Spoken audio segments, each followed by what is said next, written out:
श्री शिवाय नमस्तुभ्यम। दोस्तों 4 जुलाई से महादेव के सबसे पवित्र महीने सावन के महीने की शुरुआत हो रही है। पूज्य गुरु जी कहते हैं कि सावन का महीना एक ऐसा महीना होता है जब हम महादेव को बहुत ही शीघ्रता से प्रसन्न कर सकते हैं। अगर हमारे जीवन में दुख, तकलीफ, परेशानी, धन की समस्या, व्यापार में समस्या, नौकरी में समस्या, लड़ाई झगड़े की समस्या, किसी भी प्रकार की समस्या अगर हमारे जीवन में चल रही है तो हमें इस पवित्र महीने में महादेव के सामने सिर्फ और सिर्फ एक बेलपत्री से एक ऐसा उपाय करना है जो हमें इन सभी परेशानियों से बाहर निकाल सकता है। महादेव का सबसे प्रिय महीना होने के कारण इस महीने में सोमवार के दिन का बहुत ही ज्यादा महत्व होता है और आपको इस बार पड़ने वाले सावन में ये उपाय करने से बिल्कुल भी नहीं चूकना है। तो चलिए जानते हैं क्या है वो उपाय। लेकिन उससे पहले एक प्रार्थना, अगर आप चैनल पर नए हैं तो कृपया चैनल को सब्सक्राइब अवश्य कर लें। देखिए, इस बार कई वर्षों के बाद ऐसा मौका आ रहा है जब सावन का महीना 2 महीने लगातार चलेगा। यानी इस बार का सावन 2 महीने हमें ऐसी कृपा प्राप्त करवाएगा जो हमें पूरे साल धन की प्राप्ति करवाता रहेगा, पूरे साल हमारे व्यापार में बढ़ोतरी करवाता रहेगा। और अगर हमारे जीवन में कोई भारी कर्ज हो गया है या हमारे शरीर में कोई भारी बीमारी हो गई है तो उससे भी हमें मुक्ति प्रदान करवाएगा। देखिए, पूज्य गुरु जी कहते हैं कि सावन का महीना महादेव की कृपा पाने के लिए बहुत ही अचूक होता है। अगर हम पूरे सावन में एक बेलपत्र शिवलिंग में समर्पित नहीं कर पाते हैं तो हमें सावन के सिर्फ सोमवार के दिन एक बेलपत्र शिवलिंग में समर्पित जरूर करना चाहिए। लेकिन शिवलिंग में बेलपत्र समर्पित कैसे करनी है वो हम इस वीडियो में जानेंगे।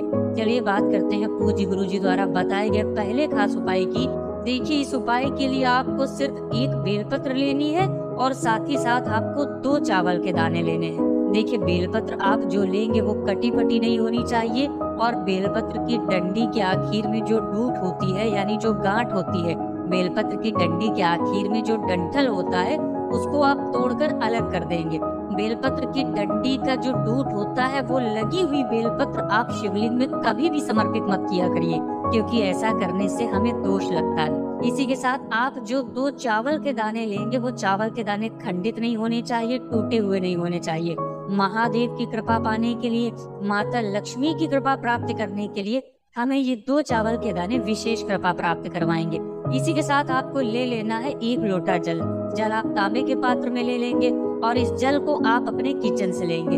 आपके किचन में मटका, बाल्टी या आरओ जो भी लगा हुआ है वहीं से आपको जल ले लेना है। देखिए, पूज्य गुरु जी ने कहा कि ये उपाय आपको सावन के पहले दिन में कर लेना है या फिर पूरे सावन में किसी भी दिन आप इस उपाय को कर सकते हैं। 2 महीने चलने वाले सावन के किसी भी दिन आप इस सुंदर से उपाय को कर सकते हैं। देखिए, ये सारी सामग्री लेकर आपको पहुंच जाना है शिवालय। पूज्य गुरु जी ने कहा कि अगर आपके पास समय हो तो आप प्रदोष काल में इस उपाय को कर लीजिए, और अगर प्रदोष काल के समय आप ये उपाय नहीं कर पाते हैं, क्योंकि बहुत से ऐसे व्यापारी भाई होते हैं या बहुत से ऐसे लोग होते हैं जो नौकरी करते हैं, वो प्रदोष काल के समय ये उपाय नहीं कर सकते हैं, तो फिर वे पूरे दिन में किसी भी समय इस उपाय को कर सकते हैं। देखिए, अगर आपको प्रदोष काल के विषय के बारे में जानकारी नहीं है तो आपको जान लेना चाहिए कि शाम को जब सूर्यास्त होता है तो उससे 45 मिनट पहले का समय और 45 मिनट बाद का समय, यानी ये जो 1.5 घंटे का समय होता है ये प्रदोष काल का समय कहलाता है। और इसी समय आपको ये उपाय करना होता है,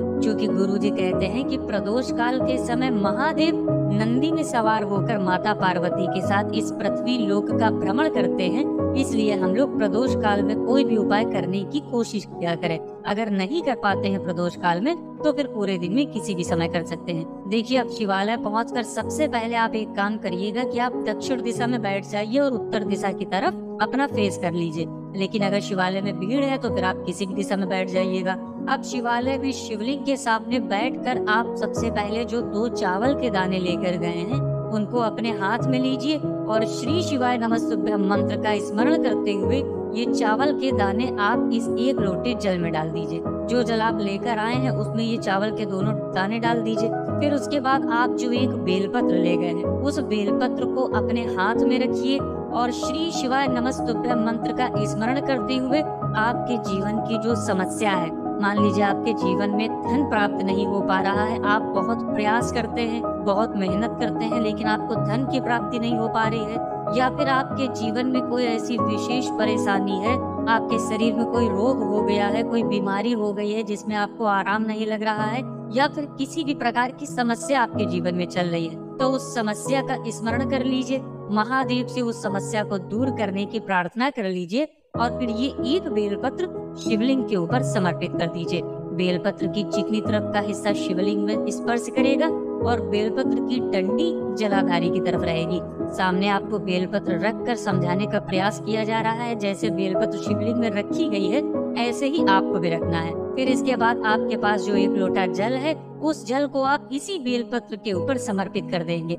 धीरे धीरे जल समर्पित करते जाइए और शिव महापुराण के मूल मंत्र श्री शिवाय नमस्तुभ्यम का लगातार स्मरण करते जाइए। गुरु जी ने कहा कि जल आपको इतने धीरे समर्पित करना है कि जल समर्पित करते करते आप कम से कम 11 बार श्री शिवाय नमस्तुभ्यम मंत्र का जाप जरूर कर लें। फिर इसके बाद जलाधारी से जो जल नीचे गिर रहा है, उस जल को उठाकर आप अपने दोनों आंखों के ऊपर लगा लीजिए, या फिर अगर आप अपने घर के किसी सदस्य के लिए ये उपाय कर रहे हैं तो ये जल ले जाकर उस व्यक्ति के शरीर के ऊपर इस जल का थोड़ा सा छिड़काव कर दीजिए। गुरुजी कहते हैं अगर आपके जीवन में धन धान्य की समस्या चल रही है या फिर आपके शरीर में कोई बीमारी हो गई है, तो इस सावन के महीने में आपको किसी भी दिन ये सुंदर सा उपाय कर लेना है। तो दोस्तों, ये सुंदर सा उपाय आपको सावन के महीने में जरूर करना चाहिए।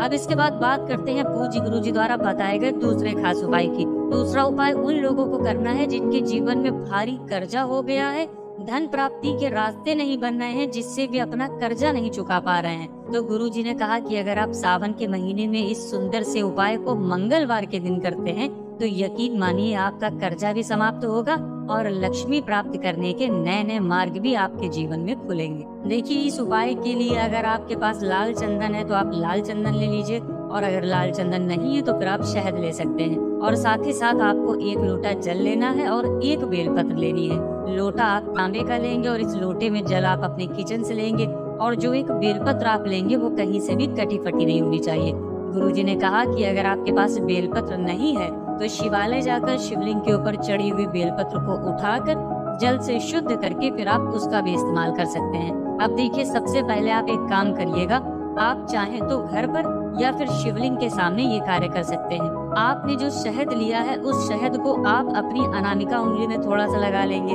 यानी अपने दाहिने हाथ की तीसरी उंगली जो अनामिका उंगली कहलाती है, उस उंगली से आपको बेलपत्र की चिकनी तरफ ओम नमः शिवाय लिखना है। लेकिन लिखना कैसे है वो सामने आपको समझाने का प्रयास किया जा रहा है। बड़े वाली पत्ती पर आपको ओम लिखना है, फिर साइड की दोनों पत्ती पर नमः शिवाय लिखना है। तीनों पत्तियों में यानी आपको ओम नमः शिवाय लिखना है, लेकिन बेलपत्र की चिकनी तरफ आपको लिखना है। ये आप लाल चंदन से भी लिख सकते हैं और चाहे तो शहद से भी लिख सकते हैं। गुरुजी ने कहा कि ये उपाय आपको सिर्फ मंगलवार के दिन करना है। सावन के किसी भी मंगलवार के दिन आप ये उपाय कर सकते हैं। आपके जीवन में अगर कर्जा बहुत ज्यादा है या धन प्राप्ति नहीं हो पा रही है तो इन दोनों समस्याओं के लिए ये उपाय कर सकते हैं। देखिए, अब ये बेलपत्र और एक लोटा जल लेकर आपको पहुंच जाना है शिवालय। गुरुजी कहते हैं ये उपाय भी आप पूरे दिन में किसी भी समय कर सकते हैं। मंगलवार के दिन सुबह से लेकर शाम तक कभी भी आप ये उपाय कर सकते हैं। शिवालय पहुंचकर आप चाहें तो यही शिवलिंग के सामने बेलपत्र की चिकनी तरफ ओम नमः शिवाय लिख लें, या फिर घर से ओम नमः शिवाय लिखकर आ जाएं। और फिर ये बेलपत्र आपको अपने हाथ में रखनी है और आपके जीवन में जो समस्या कर्ज की चल रही है, जो समस्या धन की चल रही है, मान लीजिए आपके जीवन में कर्ज की समस्या है, आपने किसी व्यक्ति से या किसी फर्म से या किसी बैंक से कोई कर्जा लिया हुआ है, तो उस कर्जे का आप स्मरण करिए। कितना कर्जा लिया है आपने, उस अमाउंट का स्मरण करिए। गुरुजी ने कहा कि जितना भी आपका कर्जा है, जितने रुपए का आपने कर्जा लिया है उसका स्मरण करिए, और जिस व्यक्ति से या जिस बैंक से या जिससे भी आपने लिया है उसका स्मरण करिए, और उस कर्ज को समाप्त करने के लिए आप मंगलेश्वर महादेव का स्मरण करते हुए ये एक बेलपत्र शिवलिंग के ऊपर समर्पित कर दीजिए। ये एक बेलपत्र जिसमें आपने ओम नमः शिवाय लिखा है, इस बेलपत्र को आप शिवलिंग के ऊपर समर्पित कर दीजिए और मंगलेश्वर महादेव का स्मरण कर लीजिए। फिर इसके बाद आपने जो एक लोटा जल लिया हुआ है, उस जल को आप शिवलिंग के ऊपर धीरे धीरे समर्पित करते जाइए और श्री शिवाय नमस्तुभ्यम का लगातार स्मरण करते जाइए। फिर इसके बाद जलाधारी से जो जल नीचे गिरता है उसको आप थोड़ा सा इसी एक लोटे में रख लीजिए और ये लेकर आप अपने घर आ जाइए। अब इस जल का आप अपने घर के मुख्य द्वार पर यानी प्रवेश द्वार पर थोड़ा सा छिड़काव कर दीजिए। थोड़ा सा आप अपने घर के एक एक कोने में इसका छिड़काव कर दीजिए, थोड़ा सा अपने मंदिर में कर दीजिए, और जिस व्यक्ति के ऊपर कर्जा है उस व्यक्ति के ऊपर इस जल का थोड़ा सा छिड़काव कर दीजिए। गुरुजी ने कहा कि अगर आपके जीवन में भारी से भारी भी कर्जा हो गया है तो भारी से भारी कर्जा भी आपका इस उपाय से समाप्त हो जाएगा। बस आपको ध्यान रखना है कि मंगलवार के दिन ही आपको ये उपाय करना है। तो दोस्तों, ये थे 2-3 बहुत ही खास उपाय जो आपको इस सावन के सुंदर से महीने में जरूर करना चाहिए। अगर आपको जानकारी अच्छी लगी हो तो वीडियो लाइक करिएगा। मिलते हैं फिर एक नए वीडियो के साथ। श्री शिवाय नमस्तुभ्यम।